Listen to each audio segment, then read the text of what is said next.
রাত, নির্জন রাস্তা। একটি পুরাতন গাড়ি থেমে যায়। ভেতরে বসে আছে রিদওয়ান, একজন তরুণ সাংবাদিক। সে তার ল্যাপটপে কিছু লিখছে। হঠাৎ রাস্তায় একটি সাদা ছায়া দৌড়ে যেতে দেখা যায়। এটা কি লোক নাকি কিছু অন্যরকম?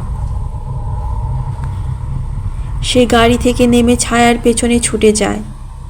ছায়াটি একটি পুরনো পরিত্যক্ত বাংলোর সামনে গিয়ে থামে।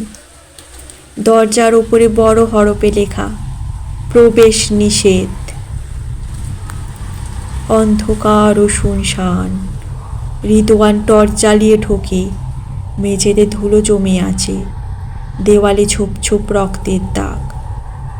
হঠাৎ তার পেছনে কারো নিঃশ্বাসের শব্দ শোনা যায়। সে ঘুরে তাকায়, কিন্তু কাউকে দেখতে পায় না সে। হঠাৎ ফিসফিস শব্দ, তোমার এখানে আসা উচিত হয়নি। রিদওয়ান দ্রুত ঘুরে দেখে, কিছু নেই। সে মনে মনে নিজেকে বোঝায় যে এগুলো কল্পনা মাত্র। পরের দিন স্থানীয় গ্রামবাসীর সঙ্গে কথা বলার সময় একটি বৃদ্ধ লোক বলে, ওখানে যারা ঢোকে তারা আর কখনো ফিরে আসে না। ওই বাংলোয় 20 বছর আগে একটি পরিবার খুন হয়েছিল। মেয়েটার আত্মা এখনো সেখানে ঘুরে বেড়ায়। রিদওয়ান আবার বাংলোয় ফিরে যায়। এবার দরজার পেছনে একটি ছোট্ট মেয়ে দাঁড়িয়ে, ফ্যাকাশে মুখ, চোখে অদ্ভুত শূন্যতা। কাঁপা গলায়, আমাকে সাহায্য করো। তুমি কে? ওরা আমাকে এখানে আটকে রেখেছে।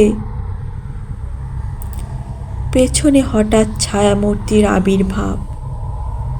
কালো পোশাকের মানুষ, চোখ জ্বলছে লাল আলোয়। রিদওয়ান বুঝতে পারে সেই কালো ছায়াটি ওই পরিবারের খুনি, যার আত্মা এখনো প্রতিশোধের আগুনে জ্বলছে।